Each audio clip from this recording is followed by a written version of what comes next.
السلام علیکم ورحمۃ اللہ وبرکاتہ۔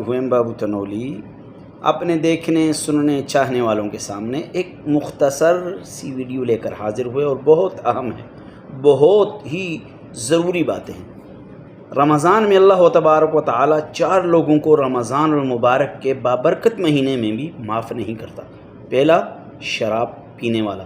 دوسرا، رشتہ داروں لوگوں سے قطع تعلق کرنے والا۔ تیسرا، ماں باپ کا نافرمان۔ چوتھا، دل میں سینے میں کینہ رکھنے والا۔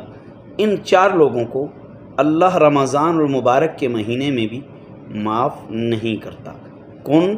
سب سے پہلے شراب پینے والا، قطع تعلق کرنے والا، ماں باپ کا نافرمان اور کینہ رکھنے والا لوگوں کے بارے میں بچیں ان چیزوں سے، ورنہ رمضان کے روزے بھی رکھو گے بخشے نہیں جاؤ گے۔ السلام علیکم۔